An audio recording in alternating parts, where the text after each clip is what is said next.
Bonjour Noémie et bienvenue à Kemonjos. Merci. Tu es Bonjour. la première fille qu'on reçoit ou femme. Tu es la première femme qu'on reçoit sur le plateau et déjà je tiens à te remercier pour cela. De rien. Merci beaucoup, c'est un plaisir. Ok. Alors, sans spoiler, tu es camerounaise. Est-ce que tu sais ce que ça signifie Kemonjos? Kemonja, ça veut dire viens, on parle. Ok, c'est exactement ça, viens on parle, mais on a rajouté le côté sans tabou pour dire sans complète, pour Ok. dire qu'on peut discuter de tout. Mais discuter de tout ne veut pas dire qu'on va créer des tabous aussi. Donc Ok. c'est un peu ça la nuance.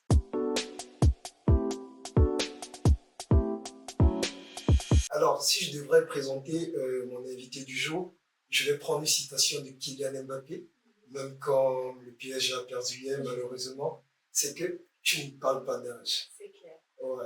C'est Parce clair. que je pense que au cours de cet entretien, on va comprendre pourquoi est-ce que je dis que tu ne parles pas d'âge, vu ton mindset, malgré que tu es très jeune, tu as accompli des trucs que des personnes beaucoup plus vieilles n'ont pas encore réussi à faire.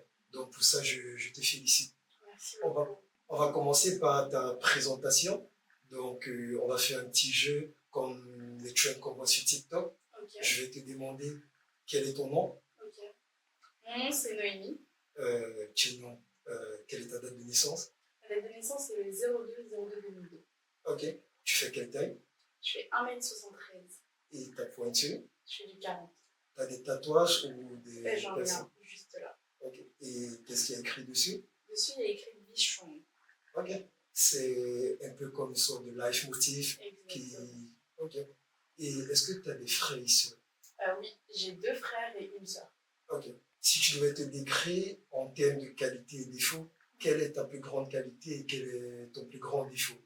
Ma plus grande qualité, je dirais que c'est l'ambition. Je suis Ok, très très ambitieuse. super. Et mon défaut, je dirais que je suis perfectionniste. Et si je rajouterais quelque chose, je dirais impatiente. Ok. Mais est-ce que le fait d'être perfectionniste, c'est un défaut à ton avis? C'est pas plutôt quelque chose de sympathique et d'assez cool? Je pense que ça peut être une qualité comme un défaut. Ok, Mais pour moi, je dirais que c'est là, dans ce sens-là, c'est un défaut, dans le sens où parfois je procrastine du coup à cause de cette perfection. d'accord. Oui, je vois. Donc tu veux toujours atteindre le sommet et quand tu n'atteins pas le sommet, ça devient une problématique pour toi. Exactement. Ok, c'est super cool. Alors là, on était en train de parler de fratrie. Tu m'as dit que tu as, je crois, c'est deux frères Oui, et une sœur. exactement. 2 frères et une sœur. Ouais, ok. Deux frères et une sœur. Donc ça me permet de rebondir sur ton enfance. Où est-ce que tu as vécu ton enfance? Est-ce que tu peux me parler de ton enfance? Alors j'ai vécu dans les deux parties, enfin dans les deux pays. J'ai vécu, donc je suis née et j'ai grandi en France. Ok, Ensuite, je suis partie une petite partie de mon primaire au Cameroun. d'accord. Je suis revenue en France 2-3 ans et je suis repartie au Cameroun avant de revenir pour mes études.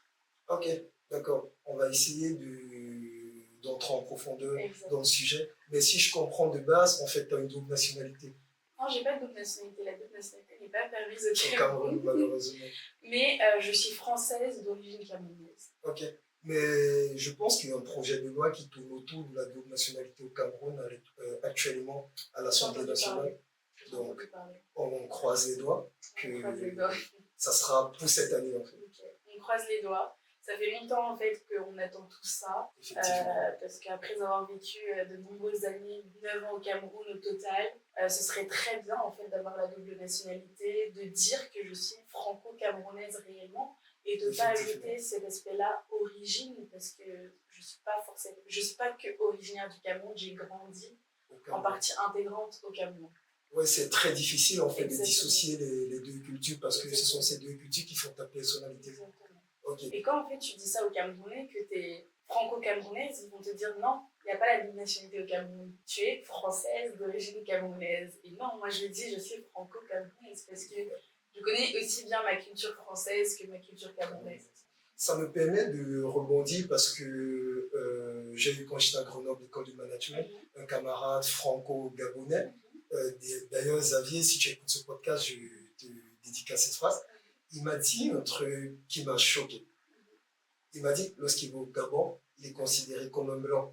Et quand il est en France, il est considéré comme un noir. Et du coup, il y a cette crise identitaire. Il a un peu ce côté schizophrène, pas schizophrène, la maladie, mais plus schizophrène, on va dire, c'est une métaphore, pour expliquer en fait ces bipolarités-là. Est-ce que toi, tu as vécu ça?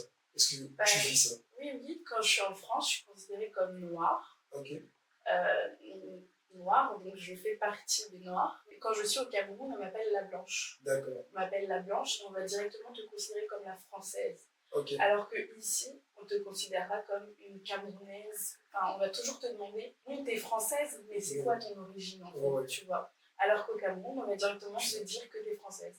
Ok, donc tu as en fait, tu ressens aussi ça, ce Exactement. problème Mais après de... ça, je pense que c'est tous les métis qui le ressentent. Ok, bah, big up aux métis. Oui, maintenant, enfin, moi, je suis quelqu'un qui pense que l'enfance a forcément un impact sur ses choix. Donc, tu as dit que tu avais tes deux frères et ta soeur. Comment était l'ambiance à la maison quand tu étais toute petite? Et surtout qu'il y avait les mouvements entre Paris et, je sais pas, Yaoundé ou Douala. Mais comment est-ce que vous viviez ça? Est-ce que tu bougeais chaque fois avec tes frères ou est-ce que c'était toi seul qui allais? Je sais Alors en fait, mes parents sont divorcés. pas. Ok, Donc mon père est français et il vit en France. d'accord. Et ma mère est camerounaise et actuellement vit au Cameroun. Et mes frères sont avec mon père parce que c'est Ok. mes demi-frères du côté de D'accord. mon père. Et ma sœur vit avec ma mère et ma sœur est arrivée en 2020. Donc D'accord. en 2020, ma sœur a 3 ans et elle aura 4 ans à la fin de cette année. Mais elle est arrivée quand moi je venais faire mes études supérieures. Donc en soi, j'ai toujours été fille unique, on va dire ça comme ça. Ok. Donc j'ai grandi avec ma mère, ma sœur est arrivée après et je vais dire que je suis beaucoup plus proche de ma sœur dans le sens où ma sœur je la considère même comme ma fille. Tu vois. Oui, effectivement, surtout avec cet écart d'âge. Exactement. Tu as aussi ce rôle De maman, de petite maman, de grande sœur. Ouais. Oui, et surtout amie, je pense. Oui. Ok. Donc, tu nous as dit, tes parents, ils sont divorcés. Donc, j'imagine que tu n'as pas toujours été avec tes frères et ta sœur. Exactement. Et comment est-ce que toi, tu as vécu cela en tant qu'enfant? Le divorce ou... Le divorce et ensuite la relation à distance, si je peux appeler ça ainsi. Alors, le divorce de mes parents, j'avais 3 ans. Donc, je dirais que j'ai pas ressenti grand-chose. C'est plus en grandissant que j'ai compris que là, mes parents étaient plus ensemble. Ok. Et en termes de distance de mes parents, je vais dire que je suis pas très proche de mon père. Donc, parfois, j'allais en fait chez mon père, mais je suis beaucoup plus proche de sa famille à lui que de lui-même, tu vois. D'accord. Et ma mère, par contre, elle, j'ai toujours été très proche d'elle, même si j'étais chez la famille de mon père. Ma mère, en fait, je l'appelais tout le temps, je la voyais tout le temps, et ça a toujours été une relation beaucoup plus fusionnelle avec ma mère qu'avec mon père. D'accord, oui. Pour donc qualifier toute ton enfance, est-ce que tu vas dire que ton enfance a été bousculée? Est-ce que ça a été épanoui? Comment est-ce que tu qualifierais ton enfance dans sa globalité? Je dirais dans sa globalité que j'ai eu une enfance tumultueuse, je vais dire ça comme ça, parce que en fait, les week-ends, une semaine sur deux, tu dois être chez la famille de ton père, parce que moi, l'intermédiaire entre mes parents était mes grands-parents. Donc j'allais toujours chez mes grands-parents et après j'allais peut-être chez mon père si je le voulais, mais en général je restais chez mes grands-parents. Et c'est là que j'appellerais l'enfance tumultueuse parce que j'ai toujours changé d'endroit et je me suis toujours adaptée à l'endroit où j'étais. Donc je pense que c'est ça qui fait ma force aujourd'hui. Et malgré tout ça, en fait j'ai eu une enfance super épanouie. Ma mère elle a toujours tout fait pour que je ne manque de rien. Tu vois, enfin, malgré le divorce, malgré ce changement-là, je dirais que j'ai une enfance tumultueuse et à la fois aussi épanouie. D'accord, c'est super.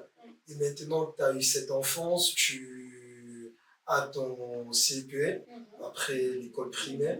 Où est-ce que tu commences le début de tes années secondaires? Donc, tu veux dire mon collège? Oui, effectivement. Exactement. Je pense qu'il faudrait préciser que en France, le collège, c'est la première partie du secondaire et le lycée, c'est la deuxième partie du secondaire. Mais par contre, au Cameroun, c'est différent le système éducatif. Le collège, c'est plus tout ce qui est privé et le lycée, c'est tout ce qui est public. Donc, ouais. Alors, moi, en 6e, j'étais en France.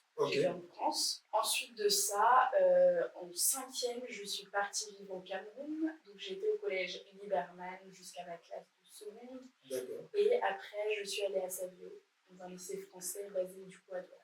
Ok, donc tu as toujours été en immersion dans ces deux cultures. Exactement. Même au Cameroun, tu as fait une école française. Oui. Ok. Et maintenant, lorsque tu étais en 3e, c'est où on fait le choix généralement des filières littéraire, scientifique, économique avec la SES. Toi, qui t'a orienté à ce moment? Est-ce que ça a été un choix personnel et quelle est la filière dont tu as choisi quand tu étais en troisième pour pouvoir continuer tes études? Alors, c'était ma tante, Tata Patricia Berthelot, qui est aujourd'hui décédée, donc paix à son âme, Et à son âge. qui était directrice marketing à l'époque aux brasseries du Cameroun. Ah, d'accord. Et Ouais, je connais. donc en fait, je la voyais toujours faire, elle m'expliquait son métier, à chaque fois je m'intéressais en fait à ce qu'elle faisait, elle me parlait du marketing et elle me parlait du marketing avec énormément de passion. Mais énormément de passion. Elle me parlait également de la communication. Et ça, je pense que c'est à partir de la troisième que j'ai vraiment créé cette passion-là pour le marketing et la communication.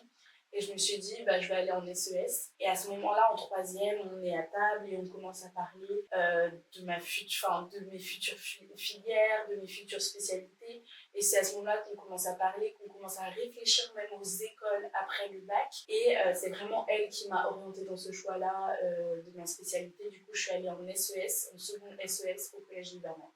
D'accord.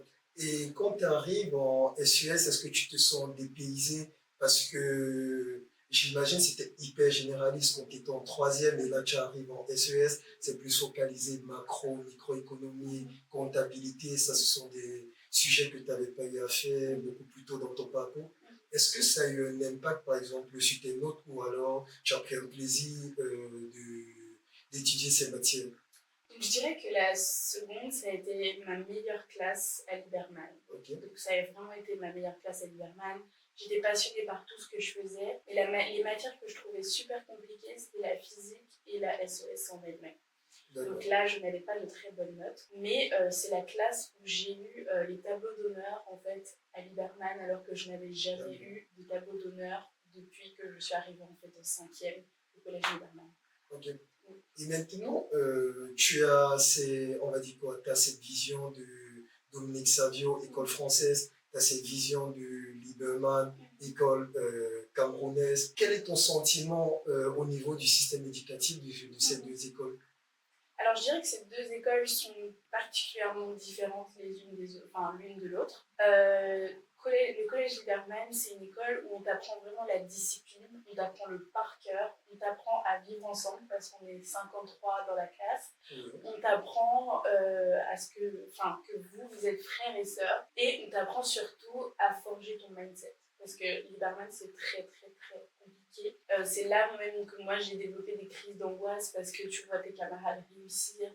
Toi, tu as eu un background études d'école française. Donc, c'est vraiment cet aspect-là qui était très, très compliqué à Liberman. Mais ça m'a tout de même... aujourd'hui, je remercie ma mère de m'avoir mise à Liberman parce que si elle ne m'avait pas mise à Liberman, je ne sais pas comment j'aurais été, mais j'ai vraiment appris le partage, à vivre ensemble, la discipline. Et aussi, c'est une école d'excellence. Donc, c'est-à-dire qu'on peut avoir des DS 2 à 3 fois par semaine, des contrôles continus, on peut en avoir 5 jours dans la semaine, tu vois, c'est autant de choses. Exactement, le rythme est très très chaud. Tandis que Savio, je ne veux pas dire que c'est plus facile, mais je dirais que Savio, il n'y a pas cet aspect contrôle hyper compliqué. Oui. Mais à Savio, ça reste tout de même une école française hyper réputée au Cameroun. Ça reste des profs d'excellence et comment je vais dire ça, c'est des profs qui sont super qualifiés parce que quand on compare, moi j'ai eu à comparer avec des amis qui vivaient en France, le système l'école à Savio est beaucoup plus compliqué qu'en France. Ok. Donc les deux en fait vont ensemble, je dirais. D'accord.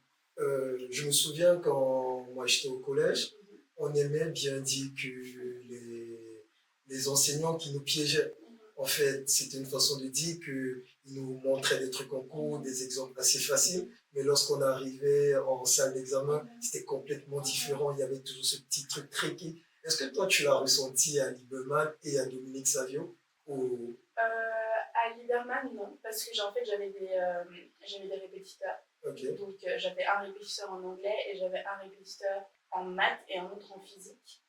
en physique-chimie. Donc je ne l'ai pas forcément ressenti parce comment dire, il m'exerçait, il me préparait sur les anciennes épreuves, tu vois, des choses comme ça. Donc franchement, ils m'ont beaucoup préparé. C'est même grâce à eux que j'avais évolué en termes de niveau académique dans ces matières-là. Mais à Savio, non. Non, je ne pense pas qu'on me piège. À Savio, c'était, dans mes matières générales, c'était plus ce qu'on avait vu en classe, en fait. D'accord. On dit généralement que durant la période du secondaire, c'est où il y a ce développement des pulsions et on est plus attiré pour avoir ces relations copain-copine. Est-ce que toi, tu as expérimenté cela au secondaire ou pas du tout? Ah oui, j'ai expérimenté ça au secondaire. Oui. J'ai expérimenté ça. Mes deux plus grosses relations étaient en quatrième, troisième et en seconde, première. Seconde, je dirais première jusqu'à les études supérieures. D'accord. Est-ce que ces relations-là ont eu un impact sur tes études? Sur mes études, non. Parce qu'en fait, je faisais vraiment la part des choses. J'ai toujours été quelqu'un, même si je vais très mal, je travaille beaucoup. Donc, mes études n'auront jamais, mes relations amoureuses n'auront jamais d'impact en fait sur mes études. Ok. Et c'était en cette période-là que tu as commencé aussi à développer mindset entrepreneurial. J'ai vu sur LinkedIn qu'à 15 ans, tu as lancé un shop. Je crois que c'est un truc du genre. Euh, Est-ce que tu peux nous expliquer, à 15 ans, une fille au Cameroun, déjà une société très patriarcale, réussit à lancer un business? Comment est-ce que ça s'est passé? Alors en fait, on était aux États-Unis, donc à Washington DC avec ma mère et ma cousine. Okay. Et je me suis dit, j'entre en fait dans une boutique qui s'appelait Forever 21. Donc j'entre dans une boutique et à l'époque, il y avait ce qu'on appelle les necklaces, qui étaient très très à la mode. Les filles, les garçons aimaient bien appeler ça les colliers chiens. Donc c'est très très à la mode. Et je me rendais compte qu'en fait, au Cameroun, on ne vendait pas ça. Donc moi, je viens en vacances aux États-Unis et en France. Et je vois que au Cameroun, en fait, il n'y avait pas ça. Quand moi, je quittais le Cameroun, là, pendant l'été, il n'y avait pas ça. Du coup, je dis à ma mère, maman, moi, si je prends toute une tonne de choker et je prends d'autres choses, et puis je commence à vendre ça au Cameroun. Elle me dit, très très bonne idée. Et du coup, dans mon argent de poche, j'enlève $300 et je commence en fait à faire mon affaire. Donc j'achète plein de choses, j'achète des accessoires, j'achète des produits pour les cheveux, j'achète des accessoires même pour les hommes, j'achète des coques, des choses comme ça et je commence à lancer mon business au Cameroun et je vois en fait que ça marche énormément. Les gens faisaient la queue devant chez moi à Douala parce qu'en fait c'est les Camerounais, je dirais les jeunes Camerounais, aujourd'hui il y a beaucoup plus de boutiques, il y a beaucoup plus d'opportunités. Mais à l'époque où moi j'ouvrais ma boutique en ligne au Raco Shop, il n'y avait pas ces opportunités-là. Les gens étaient toujours en quête de nouveautés, tu vois. Et donc parfois même le gel pour les cheveux, ce qu'on appelle le Eco Style, le Eco Gel vert à l'huile d'olive, même ça il n'y avait pas. Donc les filles en fait commandaient via leur famille, commandaient via leurs amis, elles donnaient de l'argent et eux, à leur retour de leurs vacances, ils fournissaient ces produits-là. Et donc là je me suis dit, en fait, pourquoi pas faire tout un business? Et à chaque fois que je générais de l'argent, que j'avais des bénéfices, tous les bénéfices, je les mettais en fait dans d'autres marchandises qui étaient toujours tendance et je les revendais du coup au Cameroun. Donc, à 15 ans, tu as analysé le marché, tu as vu sans une opportunité. Ouais, sans le savoir. Sans le savoir. Donc, tu as vu une opportunité, tu as saisi cette opportunité et tu n'es pas resté dans la théorie. Tu t'es lancé, tu as pris ton argent de poche, tu as dit voilà, c'est juste $300, je commence avec ça, je vais voir comment ça va se dérouler et si je peux étendre l'activité, je vais le faire. Ouais, déjà, félicitations. Et tu peux nous dire, nous sommes en quelle année? Parce que en parlant, tu as dit à cette époque, parce qu'il faudrait qu'on arrive à situer ça. Je pense qu'on était en 2017-2018. Ok. Et tu as dit que tu as ouvert ta boutique en ligne. Oui, je sais qu'au Cameroun, on n'a pas forcément cette notion de faire des achats sur le web. Quel était ton canal de distribution à ce moment et comment est-ce que tu as développé ta notoriété? Mes deux canaux de distribution étaient Instagram et Facebook. Okay. Et il faut savoir que Facebook, en Afrique, en général, ça marche très très bien. Les gens sont très très actifs au Cameroun sur Facebook. Et il y avait des groupes, en fait, des groupes de Camerounais, des groupes de vente. Et à chaque fois que je voyais, en fait, ces groupes-là, il y avait même les tatas qui me disaient « Oui, mais pourquoi est-ce que tu postes pas aussi dans ces groupes-là » Et une fois en fait que j'avais l'adhésion à ces groupes-là, je demandais du coup au modérateur si je pourrais aussi poster mes colliers, si je pourrais les poster, si je pourrais poster aussi mes accessoires, mes produits capillaires sur ces groupes-là, et ils acceptaient. Et c'était des groupes en fait qui avaient des 15 000 personnes, donc forcément qu'il y avait au moins 30 personnes qui me voyaient, tu vois. Effectivement. Donc c'est comme ça. Et mes premières photos même n'étaient pas du tout de qualité. C'était des photos que j'avais prises avec mon iPhone 6, si je me rappelle. Je les prenais sur ma table de chevet de l'hôtel, et c'est comme ça que ça se faisait. Mais les gens ne prêtaient pas forcément attention à la qualité. Mais aujourd'hui, quand moi je le vois, je me dis, mais putain, comment est-ce que j'ai fait pour vendre ça, tu vois. Ouais, effectivement. Mais en fait, déjà, je te félicite. Merci. Parce que ça me touche là, vu que l'année dernière, quand j'étais à Douala en 2023, il y a Dominique Mignonneau, le fondateur de Querelle Congossa.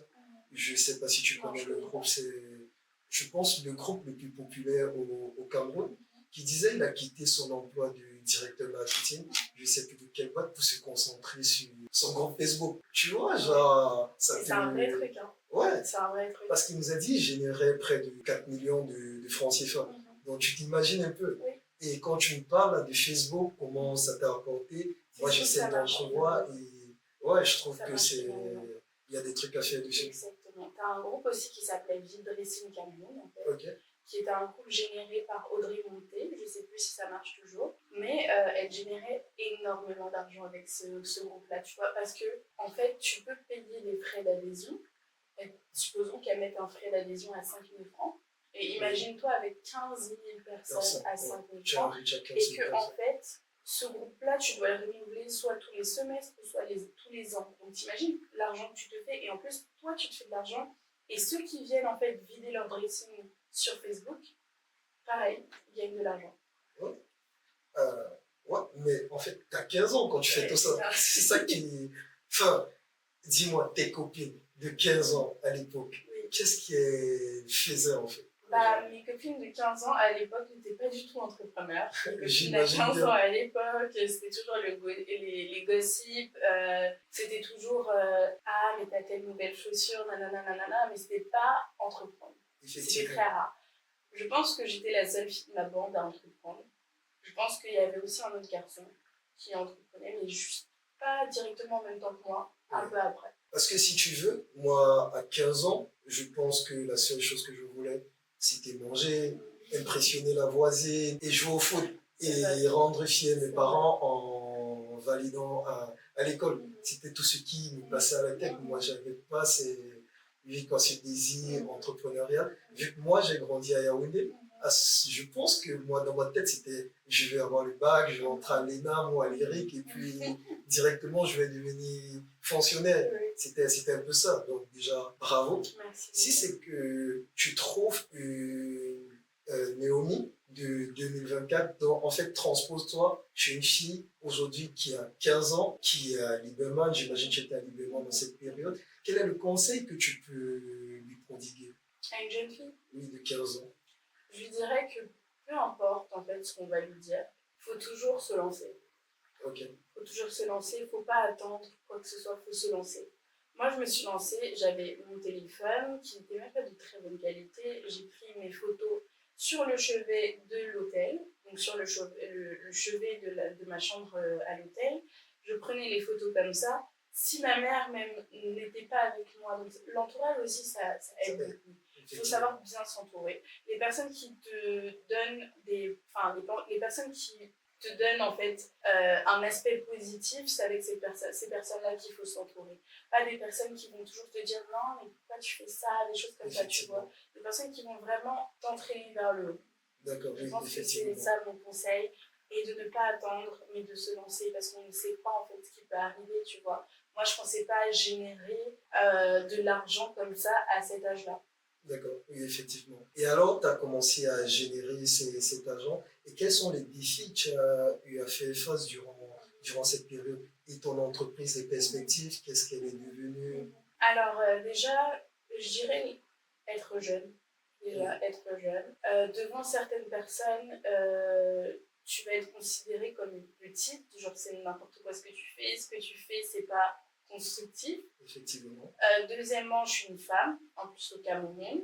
Donc ça aussi, c'est très compliqué. Donc quand tu franchis une porte, directement, t'es petite, t'es une femme, ça déjà, c'est aussi compliqué. Et aussi, le Covid, en fait, est venu mettre fin à mon activité. Parce que le Covid a duré 2 ans et demi, et moi aussi j'allais en études supérieures au Cameroun, enfin j'allais en études supérieures en France. Tout ça là, ça a bouleversé le business, mais je me dis que c'est une bonne chose aussi parce que ça aurait, je sais pas comment j'aurais fait étant en France pour envoyer toute ma marchandise au Cameroun et qui aurait géré ça au Cameroun, tu vois. Effectivement. Donc ça, je me dis que c'est une bonne chose. Et donc aujourd'hui, Noraco Shop n'existe plus. Et aujourd'hui, il y a beaucoup de concurrence, tu vois, il y a beaucoup de personnes qui le font. C'est beaucoup plus facile que quand je me suis lancée, tu vois. Donc je me dis que c'est une très bonne chose en fait qu'il y ait autant de concurrence. Je me dis que c'est une très bonne chose que aujourd'hui tu ne dois pas attendre des mois pour avoir des tendances. Il y a des gens qui le vendent directement. Dès que ça sort en France, ça sort également au Cameroun. C'est la même chose qu'on voit en fait avec le cinéma même, parce que dès qu'un film sort un mercredi en France, le vendredi il est directement en avant-première au Cameroun, tu vois. Big up au canal laitier. Big up. Donc voilà. Ouais. Et donc c'est autant de choses. Ok. Et là, nous sommes toujours dans ta période d'adolescence. Et tu crées aussi une asso à côté. Ah non, mon association, je l'ai créée en études supérieures. Okay, mon association, je l'ai créée, j'avais déjà 20 ans. Ok, d'accord. Donc, on aura le temps de revenir sur ton asso. Donc, il y a toute cette industrie que tu crées, tu restes élève et tu obtiens ton bac en SES en STMG. Parce qu'en fait, j'ai fait seconde SES du coup à Liberman. Ensuite, j'ai fait des concours pour intégrer Savio. En faisant des concours pour intégrer Savio, la proviseure qui était là à l'époque où je intégrais Savio n'était pas très aimable en fait avec les personnes issues de Liberman. Donc, j'avais eu de très bonnes notes. Je postulais en fait pour la seconde SEL, pour la première SES. Je postulais et j'avais eu de très bonnes notes, sauf en français, j'avais eu 9 sur 20. Sachant que ça, normalement, c'est pas un frein, on te laisse quand même partir en ES. Mais elle m'a dit non. Et du coup, je parle avec un conseiller du consulat de Douala à l'époque, qui me dit, mais Noémie, qu'est-ce que tu veux faire? Je lui dis, moi, ce que je veux faire, je sais déjà, c'est du marketing et de la communication. C'est ça qui me passionne. Finance, tout ça, je veux pas. C'est ça qui me passionne, géopolitique, sciences politiques, tout ce que tu veux, ça ne me passionne pas du tout. Ce qui me passionne, c'est le marketing et la communication. Et du coup, en lui parlant, il me dit, est-ce que tu connais la STMG? Je lui dis, non, pas du tout, je connais pas. Et donc, il m'explique, et je me dis, waouh, genre, je pense que c'est là ma voie, tu vois. Et donc, il me dit, est-ce que tu acceptes de faire cette filière? Je dis oui. Et donc, il parle en fait à mon professeur, big up à Monsieur Tiani. Il parle à mon professeur qui est actuellement, je pense qu'il était actuellement à Pointe-Noire ou à Libreville en train de gérer en fait le baccalauréat à ce niveau-là, mais c'était un prof de Savio. Et donc, il lui parle et c'était on va dire, le leader de c'est lui qui a ramené la STMG à Savio. Et du coup, il lui parle et il lui dit, ouais, là, j'ai une élève qui veut faire STMG. Et donc, c'est lui, en fait, qui a directement débloqué mon dossier à Savio, même si la proviseure ne voulait toujours pas. Il lui a dit, t'inquiète pas que les élèves, en fait, de Liberman sont des élèves très, très forts. Donc, sont des élèves très, très forts et qu'elle va s'en sortir. Elle n'y croyait toujours pas, mais elle m'a laissé entrer en STMG. En allant donc en STMG, elle me laisse entrer. On voit, de par mes résultats, j'ai toujours des 15, 80 de moyenne, des 16 de moyenne. Au bac, j'ai des 17, presque 18 même au bac. Et c'est là qu'à chaque fois, en fait, tous les bulletins, il les photocopiait et il allait lui montrer en lui disant, tu vois, la personne qui t'a pas voulu laisser entrer à Savio, regarde ses résultats, tu vois. Et c'est comme ça, en fait, que j'ai intégré la STMG. Donc STMG, c'est Sciences techniques du management et de la gestion. Et donc, c'est une filière pour toutes les personnes qui veulent faire du marketing, de la communication, de l'assurance, du droit, de l'économie, qui est très spéciale, qui est très axée là-dessus, et pas forcément généraliste comme la S ou la ES. D'accord, ok. Merci beaucoup pour ce petit cours. Ok. Donc là, tu obtiens ton bac. Et nous sommes en quelle année? Nous sommes en 2020. Nous sommes en 2020, année Covid. Comment est-ce que tu vis le Covid au Cameroun? Écoute, le Covid au Cameroun, ça n'a pas été très très strict comme ici. Donc je faisais tout ce que je voulais. Je l'ai même attrapé 2 fois, sans savoir. Je l'ai même attrapé 2 fois, mais malgré ça, on vivait notre vie, on allait chez des amis, tranquille. C'était pas comme ici. Ok, c'était convivial, belle vie, pas de confinement. Exactement, pas de confinement. C'était bien. Juste, tu devais mettre le masque, mais pas de confinement. Parce que moi, je me souviens, j'étais au Crous à Strasbourg, genre, c'était chaud la période Covid. Non, ici, non. Enfin, au Cameroun, non. Au Cameroun, c'était tranquille. Et tu es à ton bac, tu te dis, qu'est-ce que je fais pour la suite? Ou direct, quand tu étais en terminale, tu avais déjà la vision, enfin, tu as énormément parlé du marketing et de la com. Est-ce qu'en terminale, tu te voyais déjà intégrer l'école que tu as intégrée post-bac pour ne pas spoiler, parce que tu as dit toi-même. Est-ce que tu avais déjà cette vision-là et est-ce que ça a été compliqué d'intégrer cette école quittant du Cameroun directement? Oui, j'avais déjà cette vision, je savais déjà. Et comme je l'ai dit, en fait, avec du coup, ma tante Patricia, depuis la 3e, on parlait déjà des écoles. Et elle me conseillait soit en fait d'aller dans une école publique et de faire du coup une licence en économie ou alors quelque chose comme ça avant de m'orienter dans le marketing. Mais elle m'a dit qu'il y avait des possibilités aussi d'aller en école de commerce. Donc elle m'en a cité parmi les meilleures. Elle m'a cité des écoles de commerce et arrivée en terminale, bah, en fait, elle est décédée en janvier du coup de mon année de terminale. Paix à son âme. Elle est décédée à cette période-là, mais je savais déjà où je voulais aller et ce que je voulais faire. En école française, même en école camerounaise d'ailleurs, parce qu'on avait des personnes de Liberman qui venaient faire les préparations avec nous, on a le concours Sésame. Donc le concours Sésame, c'est un concours où tu as une quinzaine de meilleures écoles françaises que tu peux faire directement post-bac. Et donc nous, on avait déjà fait la préparation. Donc moi, je m'étais préparée.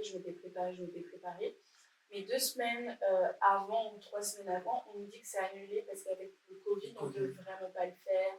Ils n'ont pas mis les moyens en place pour le faire en ligne. À l'époque, ça n'existait pas trop le en ligne, c'était plus du papier, tu vois.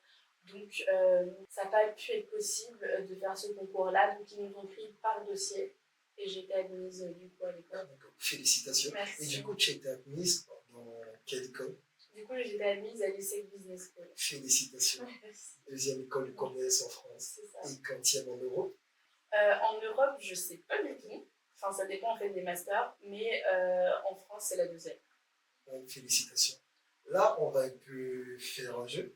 Vu que tu as ce côté camerounais et tu as Kemonjos, est-ce que tu peux nous donner 2, 3 ou 4 phrases en franc-anglais et ensuite les expliquer? Ok. Oh là là. Des phrases, carrément.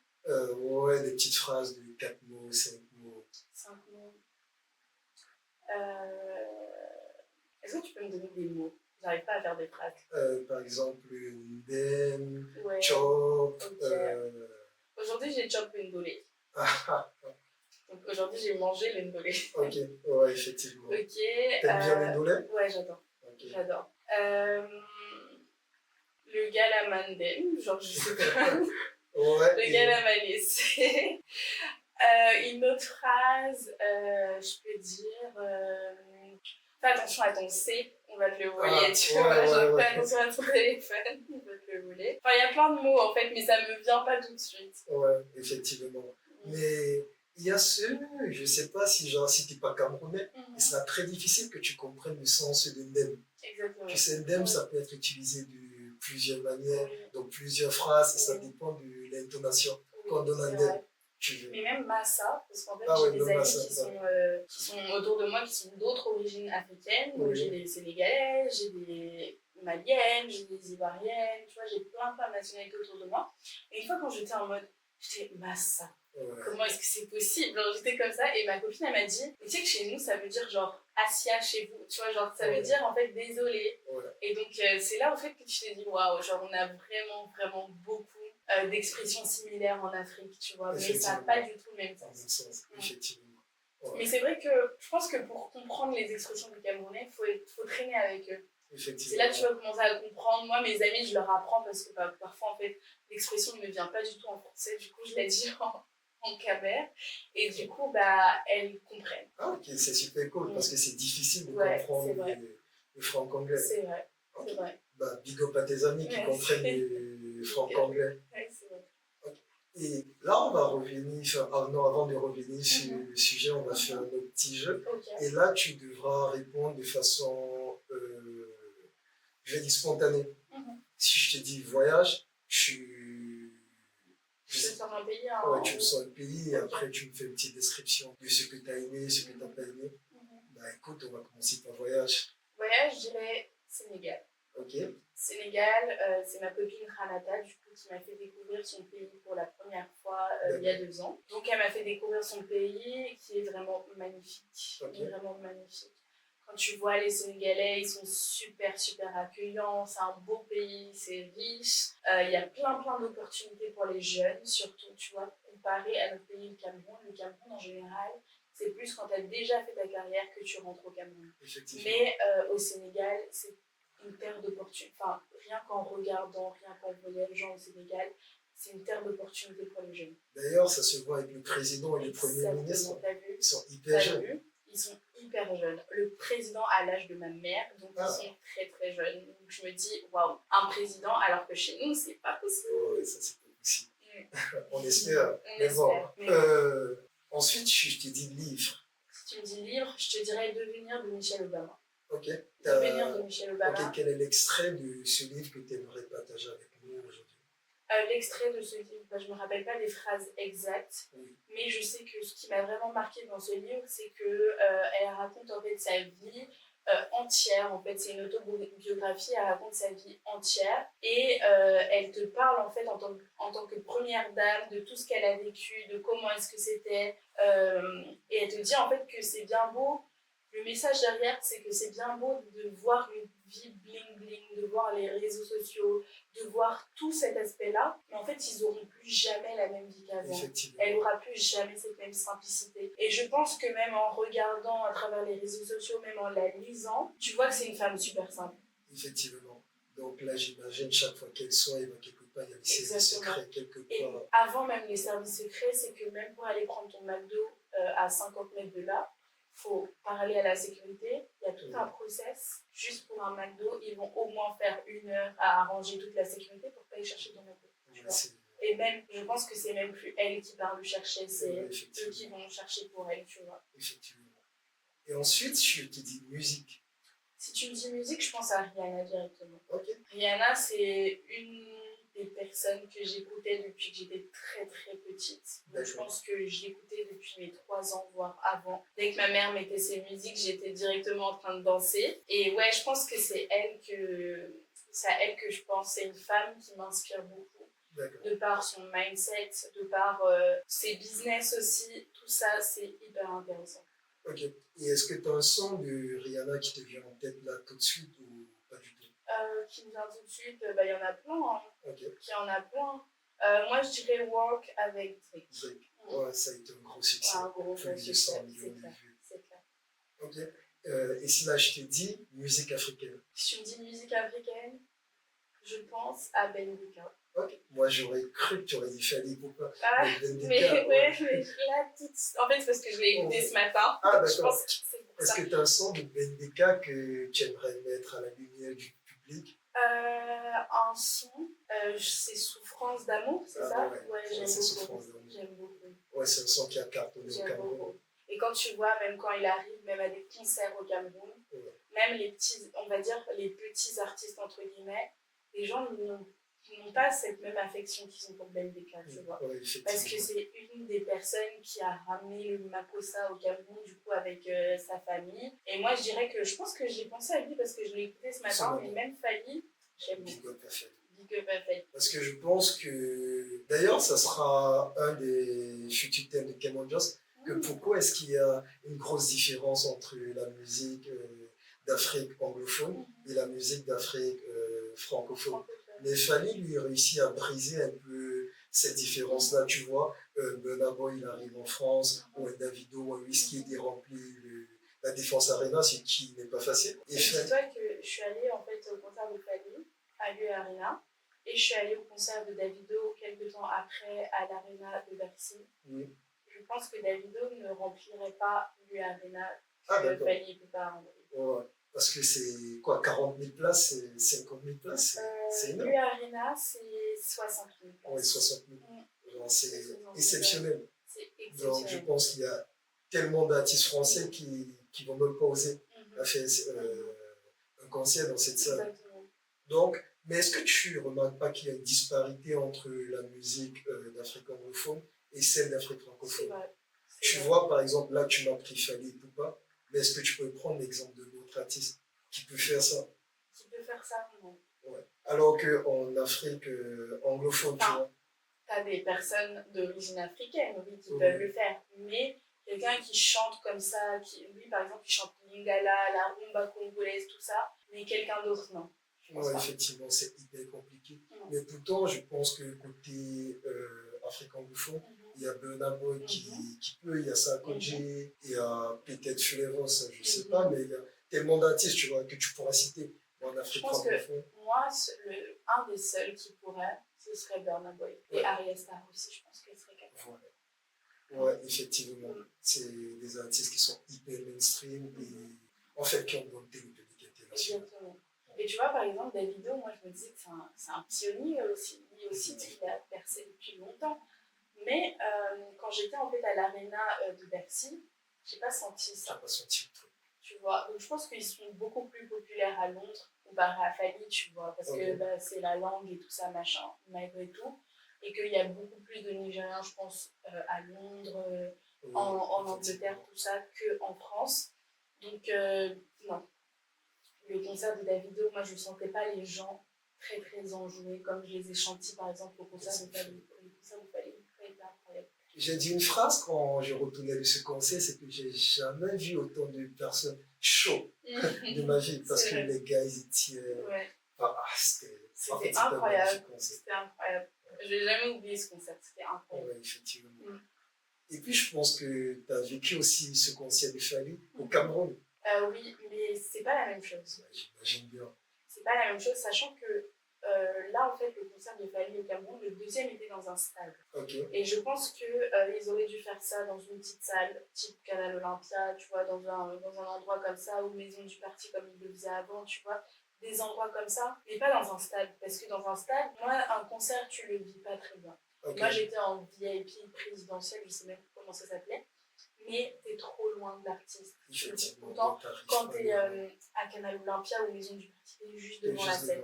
Tu vois, t'es juste devant la scène, tu vis vraiment le concert, tu vois vraiment l'artiste, tu vis vraiment. Là, je l'ai pas vraiment vécu. Moi, je pense que c'est en fausse qu'on sent vraiment les vibrations du concert. Oui, oui. Ok, là, on va revenir sur ton parcours. Tu as obtenu ton bac, tu as obtenu ton admission à l'ISEC, tu arrives en France. Comment est-ce que ça se passe? Je ne vais pas parler d'intégration parce que tu connaissais déjà la France, mais sauf que ça faisait 6-7 ans que tu vivais au Cameroun. Tu arrives, c'est après le Covid, les choses ont changé, il y a la démocratisation. Et pendant le Covid. Ah, pardon, le Covid. Donc tu arrives, il y a forcément un ou deux confinements que tu as sûrement vécu.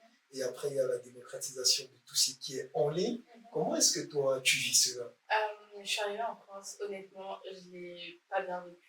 J'ai pas bien vécu. Déjà, on a vécu un confinement.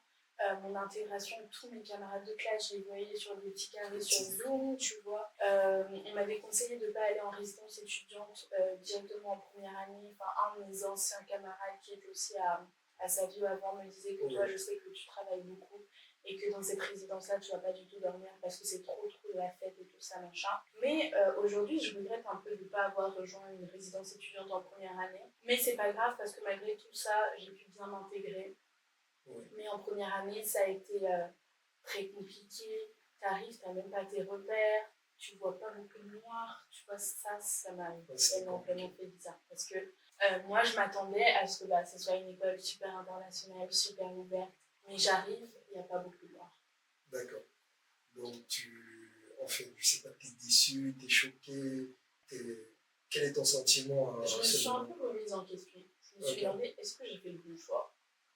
Parce que je vois, je suis complètement dépaysée en fait, tu vois, j'arrive, il n'y a pas beaucoup de noirs, en plus de ça on est sur Zoom, je me dis est-ce que j'aurais pas attendu que le confinement, tout ça se finisse avant de commencer mes études supérieures, parce que tu peux reporter ta rentrée, tu vois, donc je me dis mais tout ça là, c'était très très compliqué. En plus, ma mère, elle était loin. Ma mère, elle était enceinte. Elle ne pouvait pas forcément voyager pour venir en France parce qu'il fallait une raison valable à ce moment-là, tu vois.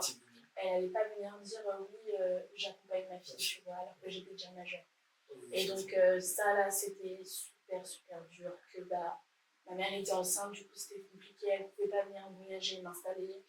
Elle devait rester au Cameroun. Pour voyager à ce moment-là, c'était super compliqué. Donc, elle est restée au Cameroun. Et j'ai dû tout vivre toute seule. D'accord. J'imagine que ça a été compliqué. Ouais, très compliqué. Ok. Et depuis que tu es revenu en France, est-ce que tu as vécu l'un des fléaux sociaux dont on en parle actuellement? Il y a le racisme, il y a le harcèlement, le sexisme. Est-ce que ce sont des choses que toi, tu as vécues personnellement? J'ai pas vécu personnellement, mais une fois, je sais qu'on était parti en bowling avec mes amis dans le 15e.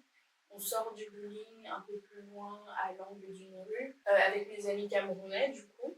On arrive et puis t'as un monsieur qui commence à nous dire il est où la France, il est où la Bretagne, dans tout ça, tu vois. Enfin, alors que lui-même n'était pas français, mais il nous sort ça, tu vois. Donc ça, c'était un peu... ça m'a pas directement touchée parce que des choses comme ça, tu en vois plus. Mais j'avais jamais vu ça, tu vois. J'avais jamais vécu ça. Et j'ai jamais eu de différence. Non, j'ai pas eu quelque chose qui m'a énormément marqué. D'accord. Ok. Du coup, c'est à quel moment tu lances ton association? Est-ce que tu peux nous parler un peu de ton asso? Alors, pendant ma première année et ma deuxième année, j'ai sombré dans une dépression sévère. Ok.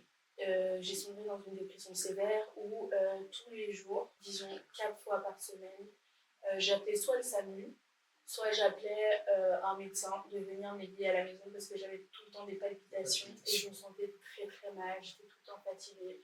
J'étais limite comme un petit ver de terre ambulant, genre j'étais vraiment pas, tu vois, j'étais vraiment vraiment pas bien. Et donc un jour, dans mon lit d'hôpital, parce qu'à chaque fois en fait je me retrouvais sur un lit d'hôpital et il me gardait, et un jour dans mon lit d'hôpital j'avais un carnet, et puis je me suis demandé comment est-ce qu'avec cette maladie dite de blanc, je l'ai fait au Cameroun. Ouais. Comment est-ce que j'aurais fait? Sachant qu'il y a aujourd'hui beaucoup de psychologues au Cameroun, Dieu merci. Donc il y a beaucoup de spécialistes. Je me suis demandé comment est-ce que j'allais faire. Et puis c'est comme ça que j'ai commencé en fait à réfléchir à une association. Ok. Je me suis dit pourquoi est-ce que je ne sensibiliserais pas les Africains sur ce qu'est la santé mentale, sur ma maladie, sur les maladies des personnes que je rencontre au quotidien et plein de choses comme ça. Et c'est comme ça que j'ai créé du coup Noraco Foundation, qui a du coup pour domaine l'humanitaire, l'éducation et la santé mentale en Afrique. Si je me trompe, c'était aussi le nom de ton shop, Noraco. Mais qu'est-ce que ça veut dire, Noraco? Noraco, c'est Noémie Rachel Post. Ah, d'accord, c'est ton nom. Donc, c'est les deux premières lettres à chaque fois. Ok. Et c'est ça qui fait mon identité, du coup, que j'ai mis partout. D'accord. Et ton asso, ça fonctionne uniquement au Cameroun ou dans toute l'Afrique? Ça fonctionne partout en Afrique. Okay. En gros, Noraco est basé du coup à Douala au Cameroun. On a eu à faire des actions. On a eu à faire des actions aussi, une action au Sénégal pour une école qui avait besoin. Okay. Donc on était en partenariat du coup avec les intentionnels. Okay. On a donné, on a fait une action où on a donné de l'argent du coup. Et là, en ce moment, en avril, là, on a lancé une campagne du coup, pour les séances gratuites chez le psy.